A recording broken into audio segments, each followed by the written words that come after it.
हर शाम अंधेरा होने से पहले यह आदमी पूरे टाउन में घंटी बजाता है। आवाज सुनते ही सभी लोग तुरंत अपना काम छोड़कर घर लौट जाते हैं। सूरज ढलते ही दरवाजे खिड़कियां कसकर बंद कर दी जाती हैं और हर घर पर ताबीज वाला पत्थर टांग दिया जाता है, क्योंकि रात होते ही यह टाउन इंसानों का नहीं रह जाता। जंगल से अनगिनत राक्षस बाहर निकल आते हैं। वे मरे हुए इंसानों का रूप धरते हैं, लोगों को बहलाकर दरवाजे खुलवाते हैं और फिर उन्हें मारकर उनकी आंतड़ियां तक खा जाते हैं। सुबह होते ही वे वापस जंगल में गायब हो जाते हैं। इसीलिए लोगों को बचाने के लिए स्टीव हर शाम घंटी बजाकर चेतावनी देता है कि सूरज डूबने से पहले अपने घरों में छिप जाओ। 6 साल के बच्चे तक उसकी बात मानते हैं। लगातार 96 दिनों से इस टाउन में कोई भी उन राक्षसों का शिकार नहीं बना था, लेकिन अब यह रिकॉर्ड टूटने वाला था, क्योंकि उसी रात टाउन का एक आदमी बार के अंदर बुरी तरह नशे में धुत पड़ा था। उस हालत में उसे घर भेजना नामुमकिन था, इसलिए बार मालिक ने मजबूरन सारी खिड़कियां और दरवाजे बंद किए और उसे वहीं सोने के लिए छोड़ दिया। लेकिन दूसरी तरफ उसकी पत्नी और छोटी बेटी घर पर अकेली थी। काफी अंधेरा होने के बाद भी जब उसका पति वापस नहीं लौटा तो पत्नी ने दरवाजा कसकर बंद किया और बेटी को लेकर अंदर चली गई। जब रात और गहरी हो गई तब बच्ची अपने पापा के लिए प्रार्थना करने लगी। तभी उसे खिड़की पर उसकी दादी की आवाज सुनाई दी। उसने तुरंत वहां जाकर पर्दा हटाया। ध्यान से देखा तो बाहर उसकी मरी हुई दादी खड़ी थी। उसने बच्ची से कहा कि बाहर बहुत ठंड है और बस थोड़ी देर के लिए अंदर आना चाहती है। मासूम बच्ची उसके झांसे में आ गई और खिड़की खोलने लगी, लेकिन जब तक उसकी माँ ऊपर पहुंची तब तक बहुत देर हो चुकी थी।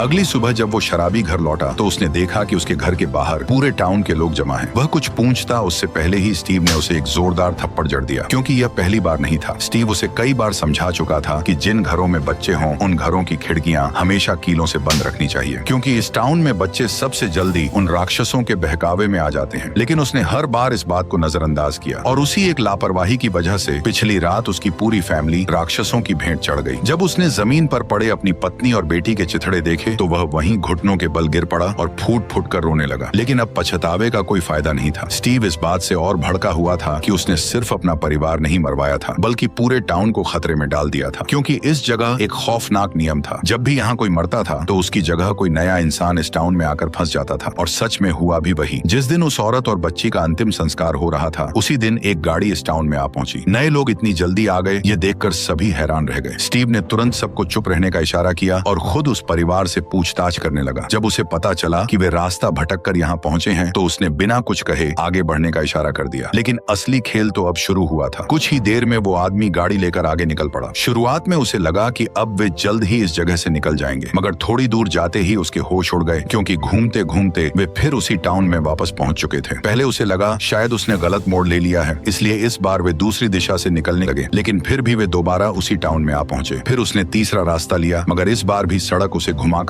वापस उसी जगह ले आई। अब साफ था कि वे जिधर से भी निकलने की कोशिश करते, रास्ता घुमा फिराकर उन्हें फिर इसी टाउन में पहुंचा देता। उन्हें बार बार चक्कर लगाते देख स्टीव को जरा भी हैरानी नहीं हुई, जैसे उसे पहले से पता था कि यही होने वाला है। असल में उसने जानबूझकर सच नहीं बताया था, क्योंकि वह चाहता था कि वे खुद समझें कि इस रहस्यमयी टाउन से निकलना नामुमकिन है। जब उसे लगा कि अब सही वक्त आ गया है, तब उसने गाड़ी रोकने के लिए रास्ते में कांटे बिछा दिए। लेकिन तभी अचानक उनके साथ एक हादसा हो गया और उनकी गाड़ी सीधे जंगल में पलट गई। चारों लोग उसी के अंदर बुरी तरह फंस गए। आदमी खुद ड्राइविंग सीट पर पेड़ की टहनियों के बीच फंसा हुआ था। उसकी पत्नी बेहोश पड़ी थी और समझ नहीं आ रहा था कि वह जिंदा भी है या नहीं। गनीमत सिर्फ इतनी थी कि बेटी को ज्यादा चोट नहीं आई थी, लेकिन छोटे बेटे की हालत सबसे ज्यादा खराब थी। उसे होश तो था, मगर उसकी जांघ के आर पार पेड़ की एक मोटी टहनी घुस चुकी थी। उधर स्टीव उनके वापस आने का इंतजार कर रहा था, लेकिन काफी देर तक जब वो परिवार वापस नहीं लौटा तो उसे कुछ गड़बड़ लगी। इसलिए वह तुरंत लोगों को लेकर उन्हें ढूंढने निकल पड़ा। जैसे ही उसने गाड़ी को जंगल में पलटा हुआ देखा तो वह बिना देर किए मदद में जुट गया। कुछ ही मिनटों में परिवार के 3 लोगों को बाहर निकाल लिया गया, लेकिन छोटा बेटा अब भी गाड़ी के अंदर फंसा हुआ था। उसके जख्म से लगातार खून बह रहा था, इसलिए उसे जबरदस्ती बाहर खींचना खतरनाक हो सकता था। अब उन्हें उसका इलाज गाड़ी के अंदर ही करना था, लेकिन दिक्कत यह थी कि सूरज डूबने में सिर्फ 40 मिनट बाकी थे, जबकि लड़के के इलाज में कम से कम 1 घंटा लगता। कोई रास्ता ना देखकर स्टीव ने रात वहीं रुकने का फैसला किया और परिवार के तीनों लोगों को जैसे तैसे अपने आदमियों के साथ भेज दिया। धीरे धीरे अंधेरा घिरने लगा। स्टीव ने अपने हाथ में पकड़े ताबीज वाले पत्थर को देखा, क्योंकि इस सुनसान जंगल में अब वही उसकी आखिरी उम्मीद था। फिर उसने वह पत्थर गाड़ी के अंदर टांग दिया। यह देखकर जिम पूरी तरह चौंक गया। उसे समझ नहीं आया कि एक पत्थर आखिर उनकी जान कैसे बचाएगा, लेकिन स्टीव ने जवाब देने की बजाय पहले गाड़ी के सारे खुले हिस्से बंद किए। फिर उसने जिम को समझाना शुरू किया कि अंधेरा होते ही यहाँ क्या क्या होने वाला है। लेकिन तभी अचानक लड़के का शरीर जोर जोर से कांपने लगा और अगले ही पल गाड़ी के बाहर से एक खौफनाक गुर्राहट सुनाई दी। जब स्टीव ने खिड़की के बाहर झांका तो अंधेरे में वे राक्षस राक्षस चुपचाप गाड़ी के चारों तरफ जमा होने लगे थे। देखते ही देखते उनकी संख्या बढ़ती चली गई। यह नजारा देखकर स्टीव तक के रोंगटे खड़े हो गए, क्योंकि राक्षसों का झुंड गाड़ी को हर तरफ से घेर चुका था। अब सबसे बड़ा सवाल यही था कि क्या वे लोग सुबह तक जिंदा बच भी पाएंगे या नहीं।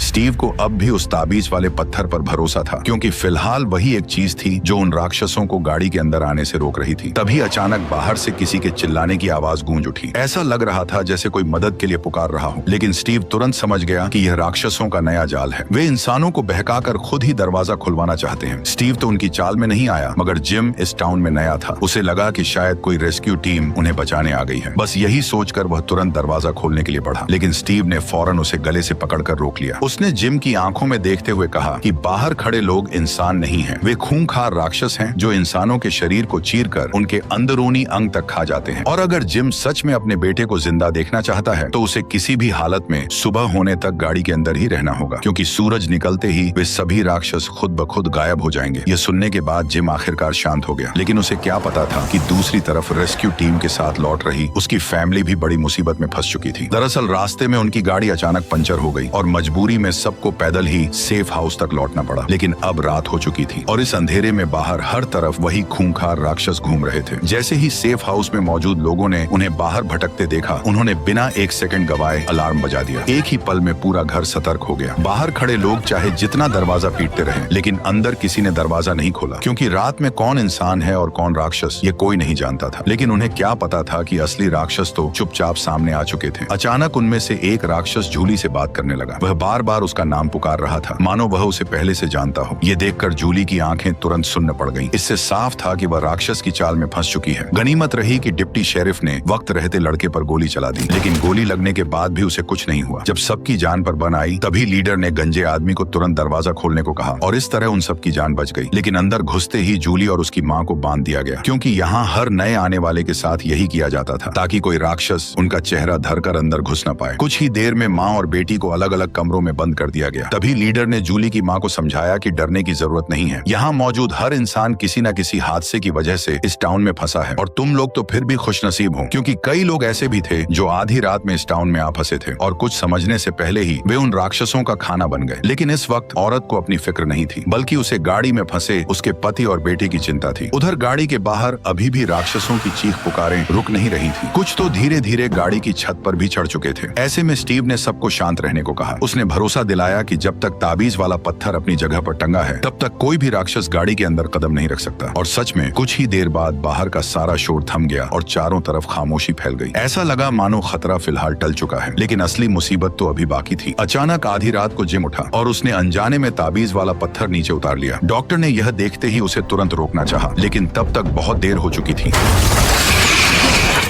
अचानक डॉक्टर की नींद खुली और उसे एहसास हुआ कि यह सब सिर्फ एक डरावना सपना था। असल में वे लोग रात सही सलामत काट चुके थे। सुबह होते ही बाकी लोग भी उनकी मदद के लिए वहां पहुंच गए। सबने उन्हें जिंदा देखकर राहत की सांस ली, लेकिन खतरा अभी पूरी तरह टला नहीं था, क्योंकि अब नए आए लोगों को एक मुश्किल फैसला लेना था। उन्हें चुनना था कि उन्हें टाउन में कहाँ रहना है। एक तरफ था सेफ हाउस, जहाँ सभी लोग साथ रहते थे लेकिन जगह कम थी, और दूसरी तरफ थे टाउन के अलग अलग घर, जहाँ जगह ज्यादा थी मगर खतरा भी उतना ही ज्यादा था। अगर लोग टाउन के घरों में रहने का फैसला करते तो उन्हें अंधेरा होने से पहले ताबीज वाले पत्थर चेक करने पड़ते थे, और अगर घर में बच्चे हों तो खिड़कियों को कीलों से बंद करना पड़ता था, क्योंकि रात में राक्षस अक्सर लोगों को बहकाकर दरवाजा खुलवाने की कोशिश करते थे और बच्चे उनकी बातों में जल्दी आ जाते थे। इसी वजह से टाउन में सख्त नियम भी बनाए गए थे। अगर किसी की लापरवाही से किसी दूसरे की जान चली जाती तो सजा के तौर पर उसे एक रात टिन वाले कमरे में बंद किया जाता था। वहाँ कोई ताबीज नहीं होता था, यानी अंदर जाने वाले की मौत लगभग तय थी। यह सुनकर टैबी ने पूछा कि यह सजा कितनी बार दी गई है। पादरी ने बताया कि अब तक ऐसा कभी नहीं हुआ, लेकिन आज रात पहली बार ऐसा होने वाला था। सारे नियम समझाने के बाद अब जिम के परिवार को एक घर चुनना था। सबको यही लग रहा था कि चारों लोग टाउन के किसी घर में साथ रहेंगे, लेकिन तभी उनकी बेटी जूली ने कह दिया कि वह अकेले सेफ हाउस में रहेगी। उसे लगता था कि उसके मॉम डैड उसके छोटे भाई को उससे ज्यादा प्यार करते हैं, इसीलिए वो उनसे दूर रहना चाहती थी। जूली का फैसला सुनते ही जिम और टैबी घबरा गए, क्योंकि उन्हें अपनी बेटी की बहुत चिंता थी। इसलिए दोनों उसे अपने साथ चलने के लिए मनाने लगे। तभी स्टीव ने कहा कि अंधेरा होने वाला है और सबको जितनी जल्दी हो सके अपने अपने ठिकाने पर लौट जाना चाहिए। स्टीव ने उन्हें भरोसा दिलाया कि उसका बेटा भी सेफ हाउस में रहता है, इसलिए जूली वहाँ अकेली नहीं होगी और वो उसका पूरा ख्याल रखेगा। इसके बाद सब लोग अपने अपने रास्ते निकल गए, क्योंकि आज रात सजा देने का वक्त आ चुका था। जिस आदमी की लापरवाही से उसकी पत्नी और बेटी मारी गई थी, अब उसे उसी की सजा मिलने वाली थी। उसे पूरी रात बिना ताबीज के टिन वाले कमरे में बंद रहना था। यानी अगर राक्षस वहाँ तक पहुँच गए तो सुबह तक उसका जिंदा बचना असंभव था। स्टीव भी उसके लिए कुछ नहीं कर सका। उसने बस दरवाजे पर 2 और ताले लगा दिए और मन ही मन यही दुआ करने लगा कि वह आदमी किसी तरह सुबह तक जिंदा बच जाए। लेकिन रात होते ही वो इंसानी शक्ल वाले राक्षस जंगल से बाहर निकल आए। उधर वो आदमी कमरे के कोने में सहमा हुआ खड़ा था, लेकिन जैसे ही उसने नजर उठाकर देखी, वे सारे राक्षस उसके कमरे के बाहर जमा हो चुके थे। उस वक्त उसकी हालत ऐसी थी जैसे कोई शिकार शिकारी के बीच घिर गया हो। अब उसके पास बचने का कोई रास्ता नहीं था। आखिरकार वह हार मानकर जमीन पर बैठ गया और अपनी मौत का इंतजार करने लगा।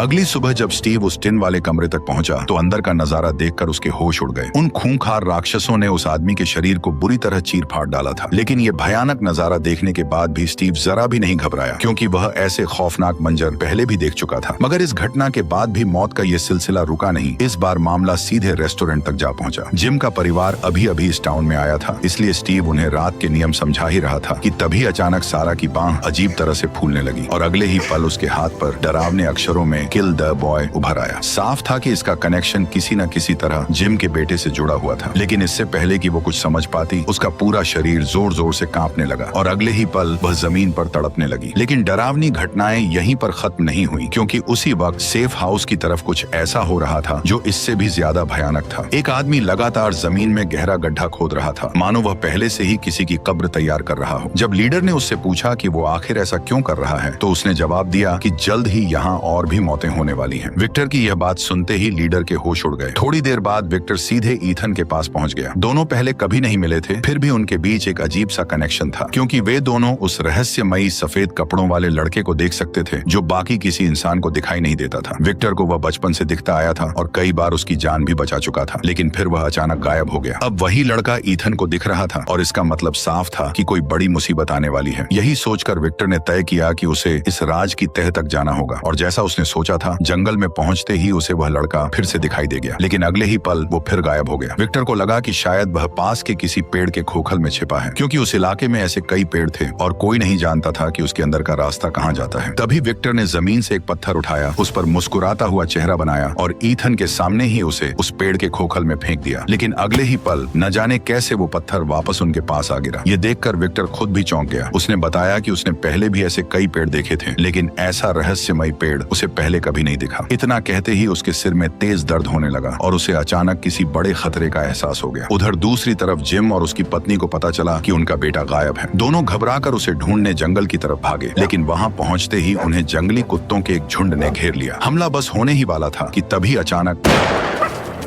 दरअसल वो गोली विक्टर ने चलाई थी ताकि सही समय पर उन दोनों की जान बचाई जा सके। तभी जिम और उसकी पत्नी की नजर ईथन पर पड़ी जो विक्टर के साथ था। उसे सही सलामत देखकर दोनों ने राहत की सांस ली। एक पल के लिए उन्हें लगा कि शायद खतरा टल चुका है, लेकिन उन्हें जरा भी अंदाजा नहीं था कि असली मुसीबत तो अभी आने वाली है। उधर सारा अब होश में आ चुकी थी, लेकिन डर के मारे उसने डॉक्टर को अपने शरीर पर उभरे उन अजीब निशानों के बारे में कुछ नहीं बताया। लेकिन यही चुप्पी उसकी सबसे बड़ी गलती बन गई, क्योंकि उसी डर की वजह से राक्षसों ने एक बार फिर उसके दिमाग पर कब्जा कर लिया। रात होते ही सारा चुपके से एक मरीज के पास पहुंची और बिना एक पल गवाए एक नुकीली चीज सीधे उसकी गर्दन में घोंप दी। इसके बाद वह अपने आप से बातें करने लगी, मानो किसी अदृश्य राक्षस से कोई सौदा कर रही हो। थोड़ी देर बाद जब नर्स वार्ड चेक करने आई तो मरीज की लाश देखकर उसके होश उड़ गए। वह डर के मारे भागने लगी, लेकिन मुड़ते ही उसने देखा कि मेन डोर खुला हुआ था और वे खौफनाक राक्षस बड़े आराम से अंदर चले आ रहे थे। अगली सुबह जब डिप्टी शेरिफ अपनी टीम के साथ वहां पहुंचा तो उसने देखा कि ताबीज वाला पत्थर जमीन पर गिरा पड़ा था। पूरा कमरा इंसानी लाशों से भरा हुआ था और वह नर्स भी उन राक्षसों का शिकार बन चुकी थी। लेकिन किसी ने सपने में भी नहीं सोचा था कि इस सब के पीछे कोई और नहीं बल्कि सारा ही थी। उधर दूसरी तरफ सारा चुपचाप ईथन के घर के बाहर पहुंच चुकी थी। उसे यकीन था कि अगर वह ईथन को मार दे तो वह शैतान से किया अपना सौदा पूरा कर लेगी और बदले में उसे इस मनहूस जगह से आजादी मिल जाएगी। कुछ ही देर में वह सीधे ईथन के घर में घुस गई और बड़ी चालाकी से उसे बहला फुसलाकर अपने साथ चलने के लिए मना लिया। लेकिन उसे जरा भी अंदाजा नहीं था कि उसका यही पागलपन उसकी जिंदगी जिंदगी की सबसे बड़ी गलती बनने वाली है। जल्द ही वह ईथन को एक सुनसान फार्म हाउस की तरफ ले आई, क्योंकि उसका प्लान था कि अगर वह ईथन को खुले मैदान में मारेगी तो पूरा इल्जाम रात में निकलने वाले राक्षसों पर डालना आसान होगा। लेकिन जैसे ही वह लड़के पर वार करने वाली थी, उसी वक्त उसका भाई वहां पहुंच गया। सारा का ध्यान भटकते ही ईथन ने मौका देखकर तुरंत खुद को छुड़ाया और वहां से भाग निकला। उधर उसका भाई सारा को पकड़कर रोकने लगा ताकि वह कोई पागलपन न कर बैठे, लेकिन हाथापाई के दौरान सारा ने गलती से अपने ही भाई का गला काट दिया। सबसे डरावनी बात यह थी कि उसी पल पादरी ने यह सब अपनी आंखों से देख लिया, लेकिन उसने सारा को रोकने की कोशिश नहीं की। वह बस खड़ा होकर उसे घूरता रहा। थोड़ी ही देर में पूरे फार्म पर लोगों की भीड़ जमा हो गई, मगर वहां न सारा थी और न ही पादरी। जमीन पर सिर्फ एक लाश पड़ी थी, जिसे देखकर पूरे टाउन में दहशत फैल गई, क्योंकि हर कोई जानता था कि राक्षस दिन में हमला नहीं करते। तो फिर आखिर यह खून किया किसने? सबसे अजीब बात यह थी कि पादरी ने सारा को देखा था, लेकिन फिर भी उसने जानबूझकर उसका नाम छिपा लिया। यानी इसका मतलब साफ था कि कुछ न कुछ गड़बड़ जरूर है। भीड़ को शांत करने के लिए उसने कहा कि उसने सारा को जंगल की तरफ भागते देखा था और मुमकिन है कि इस सब के पीछे उसी का हाथ हो। यह सुनते ही स्टीव ने भरोसा दिलाया कि सारा जैसे ही वापस आएगी तो वो तुरंत उसे हिरासत में ले लेगा। स्टीव की बातें सुनकर लोग कुछ हद तक शांत हो गए और धीरे धीरे वहां से चले गए, लेकिन किसी को जरा भी अंदाजा नहीं था कि चर्च के नीचे बने तहखाने में वही भागी हुई सारा कैद थी। असल में टाउन के नियमों के मुताबिक सारा को भी टिन वाले कमरे में बंद करके सजा दी जानी चाहिए थी, लेकिन पादरी ने उसे वहां भेजने के बजाय चुपचाप किडनैप कर लिया, क्योंकि उसका मकसद सारा को बचाना नहीं बल्कि इस मनहूस जगह से निकलने का रास्ता ढूंढना था। उसे पता था कि सारा राक्षसों से बात कर सकती है और शायद वही उसे बाहर निकलने का रास्ता बता सकती है। जब सारा को समझ आया कि पादरी बहुत कुछ जान चुका है, तो उसने एक बड़ा राज खोल दिया। उसके मुताबिक अगर वे राक्षसों की शर्त मान लें तो टाउन के लोग जिंदा बाहर निकल सकते हैं। यह सुनकर पादरी के होश उड़ गए। इससे पहले कि वह कुछ और पूछ पाता, अचानक सारा का शरीर जोर जोर से कांपने लगा। उसने घबराकर पादरी से कागज और पेन मांगा। कुछ ही पलों में उसने एक अजीब सी ड्राइंग बना डाली, मगर जब पादरी ने उस कागज पर बने निशान देखे तो उसके पैरों तले जमीन खिसक गई। ड्राइंग को देखते ही उसे कुछ याद आया और वह बिना देर किए सीधे उस जगह पहुंचा जहां उसने सालों पहले एक थैला दफनाया था। मिट्टी खोदने पर उसे वो थैला सचमुच उसी जगह दबा हुआ मिला, जिसके अंदर एक खून से सना हुआ कपड़ा छिपा था। और सबसे चौंकाने वाली बात यह थी कि सारा ने जो अजीब सा निशान बनाया था वह उसी स्नैक रैपर से मैच कर रहा था जो बैग में मिला था। अब बात धीरे धीरे साफ होने लगी थी। दरअसल इस टाउन में आने वाला हर इंसान अपने साथ कोई न कोई ऐसा राज लेकर आया था जो इस रहस्यमयी जगह से जुड़ा हुआ था। जब पादरी इन्हीं सवालों में उलझा हुआ था, तभी इस खौफनाक टाउन में एक नया आदमी आ पहुंचा, लेकिन किसी को अंदाजा तक नहीं था कि उसकी एंट्री के साथ ही पूरी कहानी एक खतरनाक मोड़ लेने वाली है। एंट्री के साथ ही पूरी कहानी एक खतरनाक मोड़ लेने वाली है।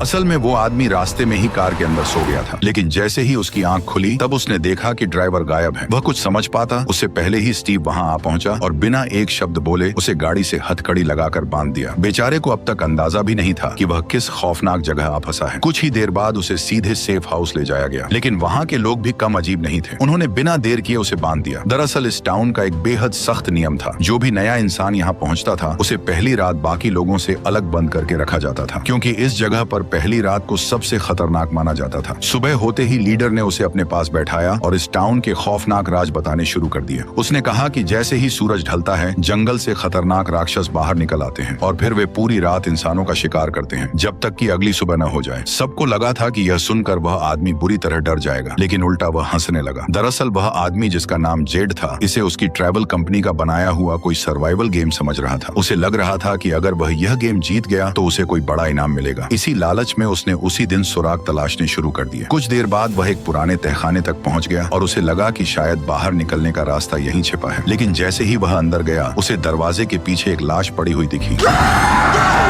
अचानक जेड घबराकर नीचे गिर पड़ा, लेकिन जब उसने दोबारा उठकर देखा तो लाश गायब हो चुकी थी। उसकी जगह सिर्फ एक अजीब निशान बचा था। ये देखकर जेड तुरंत वहां से भाग निकला, लेकिन उसका दिमाग अब भी उस नजारे को सच मानने को तैयार नहीं था। उसे लग रहा था कि तहखाने में जो लाश दिखी थी वह शायद सिर्फ उसका वहम था। लेकिन डिप्टी शेरिफ जैसे ही उसे कब्रिस्तान ले गया, तब जेड की आंखों के सामने इस टाउन का खौफनाक सच खुल गया, क्योंकि वहां दफनाया गया आदमी कोई और नहीं बल्कि वही ड्राइवर था जो उसे यहाँ छोड़कर गायब हो गया था। ये देखकर जेड पूरी तरह हैरान रह गया। उसकी हालत बिगड़ती देख शेरिफ उसे तुरंत स्टेशन ले आया। वहां पहुंचकर उसने कहा कि इस टाउन का सबसे खतरनाक दुश्मन सिर्फ रात में घूमने वाले राक्षस नहीं है, बल्कि इंसान के अंदर बैठा डर है, क्योंकि वही डर लोगों से ऐसी गलतियां करवा देता है जो उन्हें मौत के और करीब ले जाती हैं। इसलिए अगर सच में यहाँ से निकलना है तो सबसे पहले दिमाग ठंडा रखना पड़ेगा। इतना कहते ही रेडियो से अचानक आवाजें आने लगी। उसे सुनते ही जेड के दिमाग में एक नया आइडिया आया। क्योंकि जेड पेशे से एक इंजीनियर था, इसलिए वह तुरंत रेडियो उठाकर बाहर भागा। उसे लगा कि अगर वह इस रेडियो को ठीक कर दे तो शायद बाहर की दुनिया से संपर्क किया न सकता है, लेकिन वह यह काम अकेले नहीं कर सकता था। इसीलिए वह तुरंत जिम के घर पहुंचा, क्योंकि इस तरह के सिस्टम्स की सबसे ज्यादा समझ उसी को थी। जैसे ही जेड ने उसे अपना प्लान बताया, तब जिम बिना हिचकिचाए उसका साथ देने को तैयार हो गया। दोनों ने रेडियो को किसी ऊंची जगह पर ले जाकर सिंगल टेस्ट करने का फैसला किया, लेकिन उससे पहले जेड ने सोचा कि रेडियो की ताकत बढ़ानी पड़ेगी। इसीलिए वह वापस उसी जगह गया जहां उसकी कार पहली बार मिली थी। वहां से उसने गाड़ी के अंदर के जितने काम के पार्ट्स थे सब निकाल लिए और उनसे एक टेम्परेरी एंटीना तैयार कर लिया। इसके बाद जेड और जिम टाउन की सबसे ऊंची जगह पर पहुंचे। एंटीना को टेस्ट करने के लिए जिम तुरंत पेड़ पर चढ़ गया। जब लग रहा था कि सब कुछ तैयार है, तभी अचानक पेड़ से खून की एक धार बहने लगी। जैसे ही उसने ऊपर देखा, तभी उसके होश उड़ गए। पेड़ की डालियों पर कई लाशें लटक रही थीं और सबसे डरावनी बात यह थी कि वही रहस्यमयी निशान फिर उसके सामने आ चुका था। वह कुछ समझ पाता उससे पहले ही एक गोली उसके कान के पास से निकल गई। जेड तुरंत जान बचाकर भागा, लेकिन हमला करने वाला साया उसके पीछे ही पड़ा रहा। कुछ ही दूर जाकर जेड जमीन पर गिर पड़ा और अगले ही पल वह साया उसके बिल्कुल सामने आ गया। जैसे ही वह उस पर हमला करने वाला था, तभी अचानक उसके आसपास का पूरा माहौल फिर से नॉर्मल हो गया। उसके शरीर पर लगा खून भी अचानक गायब हो गया। ये देखकर साफ लग रहा था कि जेड को एक बार फिर कोई भयानक वहम हुआ था, लेकिन इस बार वह इतना बुरी तरह घबरा चुका था कि टेस्ट पूरा होने से पहले ही वहां से भाग निकला। लेकिन उसे जरा भी अंदाजा नहीं था कि उसके जाते ही रेडियो ने आखिरकार सिग्नल पकड़ लिया। हालांकि सिग्नल बहुत कमजोर था, लेकिन इतना साबित करने के लिए काफी था कि उसका प्लान सच में काम कर रहा था। कुछ ही देर बाद पूरे टाउन में अंधेरा छा गया और सभी लोग अपने अपने घरों में जाकर छिप गए। लेकिन उसी दौरान सेफ हाउस में एक बड़ी मुसीबत आ गई। रात के वक्त जब बाकी लोग गहरी नींद में सो रहे थे, तभी वहां मौजूद एक आदमी चुपके से उठा और उसने जाकर खिड़की का पर्दा हटा दिया। बाहर एक खूबसूरत औरत खड़ी थी, जो आदमी को देखकर अजीब तरीके से मुस्कुरा रही थी। उसकी खूबसूरती को देखते ही आदमी की हवस जाग उठी। उसने बिना एक पल सोचे खिड़की खोलकर उसे अंदर बुला लिया। उसे क्या पता था कि उसकी यही बेवकूफी पूरे टाउन पर एक नई आफत बनकर टूटने वाली है। जैसे ही दोनों करीब आए, उस खूबसूरत लड़की का असली चेहरा सामने आ गया। उसके हाथों से नुकीले नाखून निकल आए और अगले ही पल उसने आदमी की जीभ काट ली।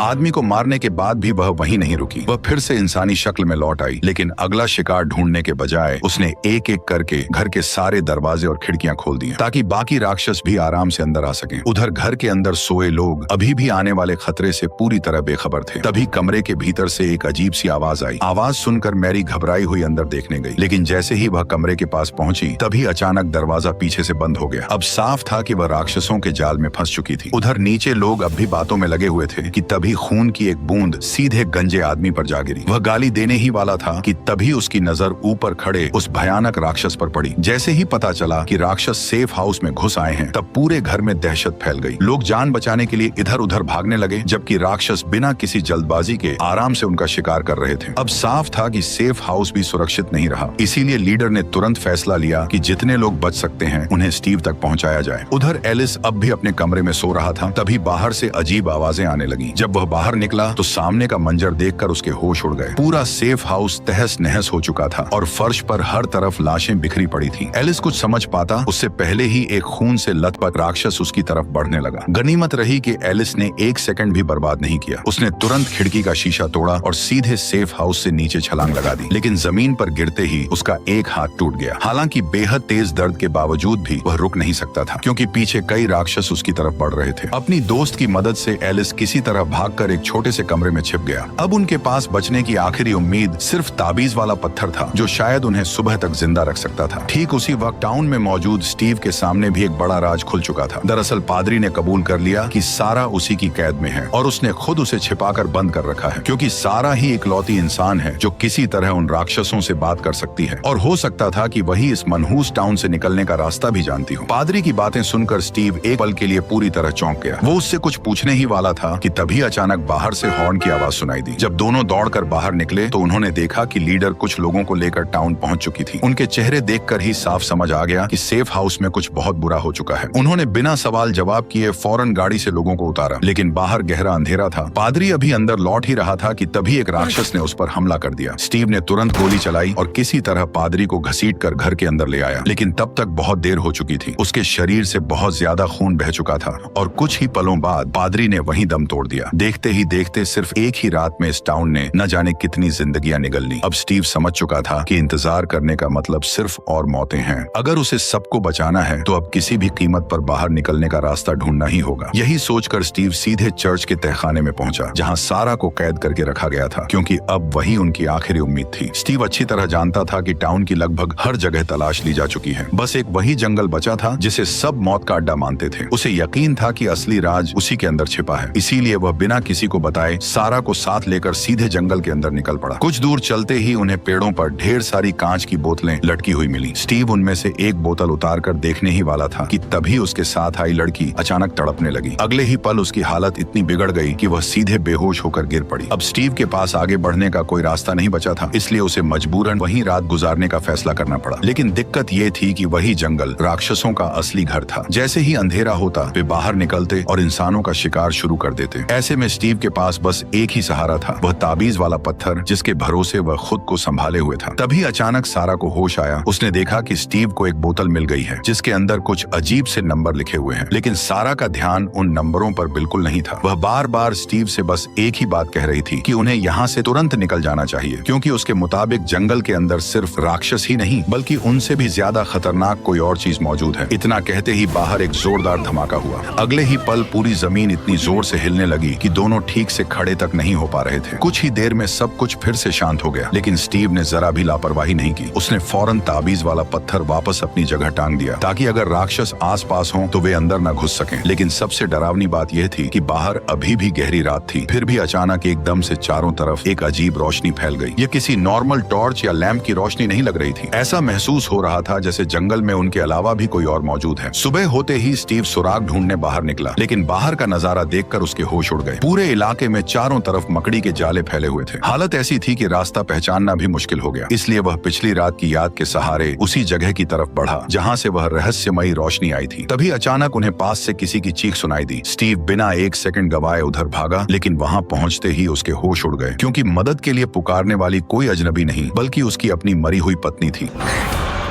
नहीं नहीं नहीं नहीं। जैसे तैसे स्टीव अपना हाथ छुड़ाकर वहां से भाग निकला, लेकिन कुछ ही दूर पहुंचते ही झाड़ियों से ढेरों मकड़ियां बाहर निकल आईं। पल भर में वे उस पर टूट पड़ी और कई मकड़ियां उसके कपड़ों और शरीर पर चढ़ गईं। वह जैसे तैसे खुद को छुड़ाता रहा, लेकिन तब तक बहुत देर हो चुकी थी, क्योंकि उन मकड़ियों में से एक उसे काट चुकी थी। उधर टाउन में भी लोग खाली नहीं बैठे थे। जेड और बाकी लोगों ने तय किया कि एक ऊंचा टावर बनाकर रेडियो का सिग्नल और दूर तक भेजा जाए, ताकि बाहर की दुनिया से संपर्क हो सके। काफी मेहनत के बाद आखिरकार टावर तैयार हो गया और रेडियो ने सिग्नल पकड़ना भी शुरू कर दिया। लेकिन तभी मौसम अचानक बदलने लगा। आसमान में काले बादल छा गए और तेज हवाएं चलने लगी। अब साफ था कि एक खतरनाक तूफान आने वाला है। वक्त बहुत कम बचा था, इसलिए बाहर की दुनिया से तुरंत संपर्क करना जरूरी था। लेकिन जिम जितनी बार भी रेडियो पर कॉल करने की कोशिश करता, फिर भी उधर से कोई जवाब नहीं मिलता। ऊपर से मौसम भी तेजी से बिगड़ता जा रहा था। अब लगने लगा था कि शायद ये कोशिश भी बेकार जाएगी। लेकिन तभी अचानक रेडियो से आवाजें आने लगी। जिम ने फौरन सामने वाले से मदद मांगी, लेकिन अगले ही पल उसके होश उड़ गए। उसने अपना नाम तक नहीं बताया था, फिर भी रेडियो पर मौजूद शख्स उसका नाम जानता था। उधर जंगल में स्टीव और सारा आखिरकार उस रहस्यमयी रोशनी तक पहुंच चुके थे। दरअसल वो रोशनी एक पुराने लाइट हाउस से आ रही थी। दोनों को लगा कि शायद इसी जगह उनके सारे सवालों का जवाब छिपा है। लेकिन तभी स्टीव के शरीर में फैले जहर ने असर दिखाना शुरू कर दिया। उसकी हालत तेजी से बिगड़ने लगी और वह एक कदम भी आगे बढ़ाने लायक नहीं रहा। मजबूरी में उसने सारा से कहा कि वो उसे यहीं छोड़कर अकेले आगे बढ़ जाए। उसका मानना था कि अगर सारा जिंदा टाउन लौट गई तो बाकी लोगों को इस लाइट हाउस के बारे में बता सकेगी। लेकिन सारा ने उसे छोड़ने से साफ इनकार कर दिया और वहीं कोई दूसरा रास्ता ढूंढने लगी। तभी सारा की नजर एक बार फिर उस सफेद कपड़ों वाले रहस्यमयी लड़के पर पड़ी। इस बार वह पास मौजूद एक खोखले पेड़ की तरफ इशारा कर रहा था, मानो बता रहा हो कि फिलहाल बचने का रास्ता वहीं छिपा है। सारा ने एक पल भी बर्बाद नहीं किया। उसने घायल स्टीव को उठाया और किसी तरह उसे उस पेड़ तक ले गई। लेकिन जैसे ही स्टीव उसके अंदर घुसा, अगले ही पल वह सीधा एक अंधेरी और सुनसान गुफा में जा पहुंचा। कुछ सेकंड तक उसे समझ ही नहीं आया कि आखिर वो है कहां। उसने कांपते हाथों से लाइटर जलाया और जैसे ही आसपास नजर दौड़ाई, तब उसका कलेजा बैठ गया। वह अब टाउन के किसी और ही हिस्से में पहुंच चुका था। स्टीव लगातार सारा को आवाज देता रहा, लेकिन वहां से कोई जवाब नहीं आया। जब लग रहा था कि अब सब कुछ उसके हाथ से निकल चुका है, तभी अचानक टाउन में लोगों से भरी एक नई बस आ पहुंची।